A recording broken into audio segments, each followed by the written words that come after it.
Hello and welcome to the class of 2005. I'm Iain Dale, and joining me for the next half an hour is John Penrose, the MP for Weston-super-Mare. Welcome to the programme, Thanks very much, John. Ian. Now, how did you first get into politics? What made you a political animal? I guess I'm perhaps a bit unusual because I wasn't involved in politics at school or university or any of the traditional routes, I suppose. I've always been interested in current affairs, but never really got into the political scene until I was in my mid-20s.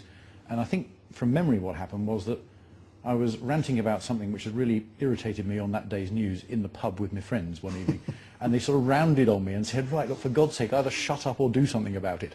And so rather than shut up, I decided to do something about it. And I didn't join the party until I was 25 or 26. And what did you do before you got elected in the party?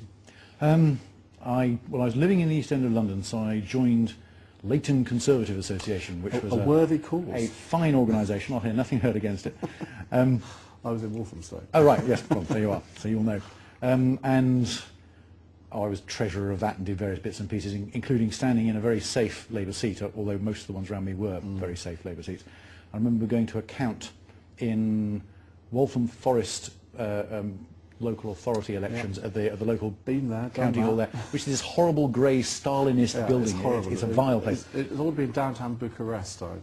Yes, exactly. It's worthy of there.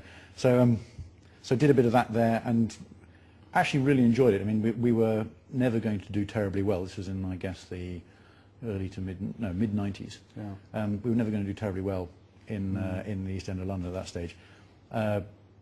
Got on. Decided to apply to the candidates list and got on after being in a party for a couple of years, that was all, and then fought Ealing Southall in West London in 1997, which was a place to really was a cruising for a bruising, because it was a safe Labour seat before I started, and we did reasonably well, but it was always, it's a place where they weigh the Labour vote rather than counting it.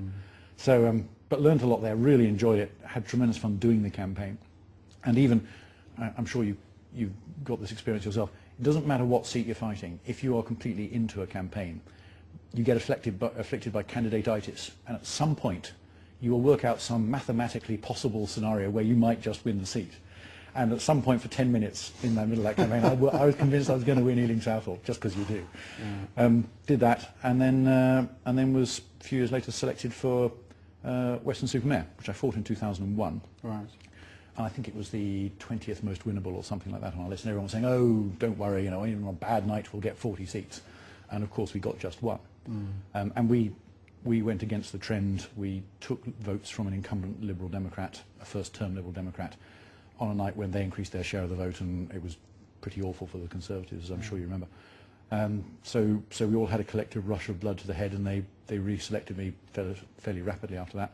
And so by the time I was elected in 2005, I'd actually been the candidate in one sort or another for Weston for about 6 years, which is a fairly long time. It is indeed. And how much do you think it affected your ability to win it in 2005, the fact that you had been there for so long? Because I was in a similar situation up against a sitting Liberal Democrat, but I came in with 18 months to go. Now, there were lots of reasons why I had an incredibly bad result then, but it'd be quite interesting to know sort of how you did that. I think you're right. Being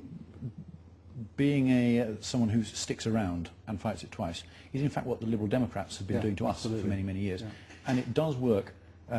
Providing you're doing it because you are committed to the place, people can see you're committed, and that's worth something. People can see that you're not just some sort of carpetbagger, and actually this is home for you.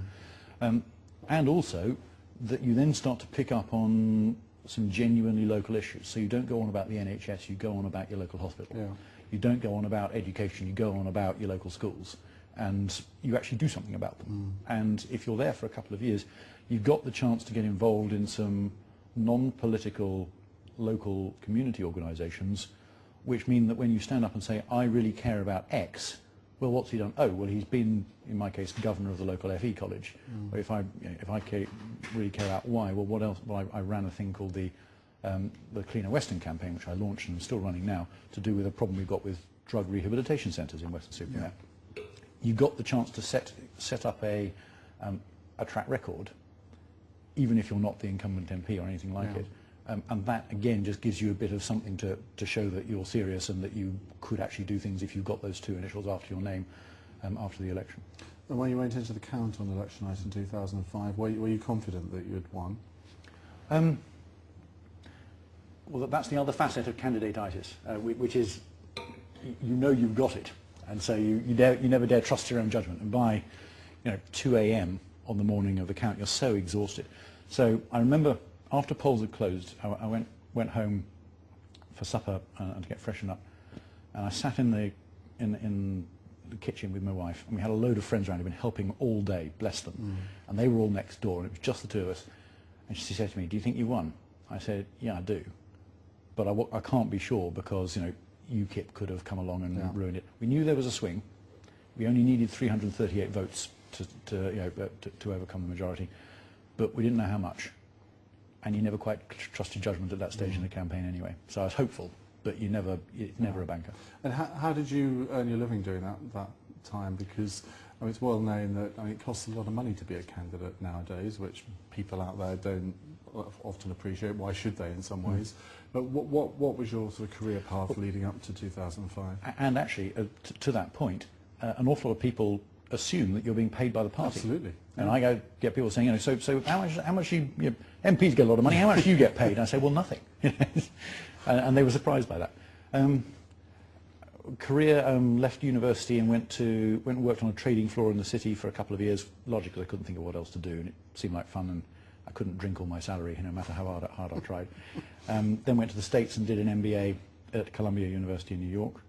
Came back and worked for the dismal professional management consultancy for McKinsey, met my wife, and then went into publishing. And in fact, I was an educational textbook publisher. Right. If you ever suffer with Longman textbooks when you were at school, I was the bloke who was trying to make them a bit less boring for the next generation, if you like. Something Jeremy Hunt does or did.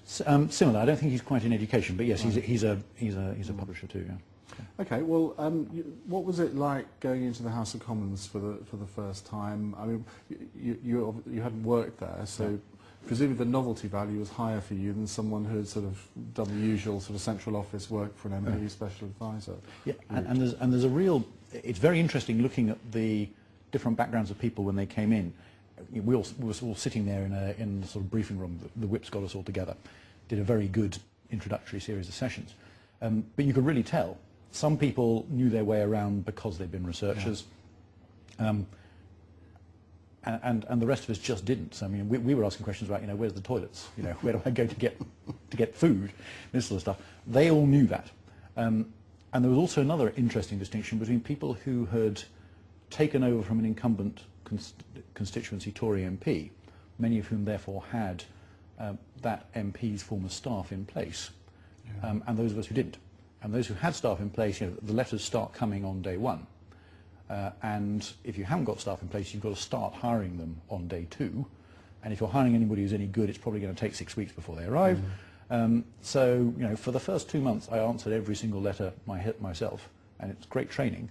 And I hadn't been a councillor before, so I hadn't done that sort of casework stuff to any great degree. But that was in at the deep end. Great fun, huge immersion, and something you've been working hard for so many years that you don't mind it, you want to do it. But it's a real sort of, in at the deep end and off you go. And it's quite a danger if you haven't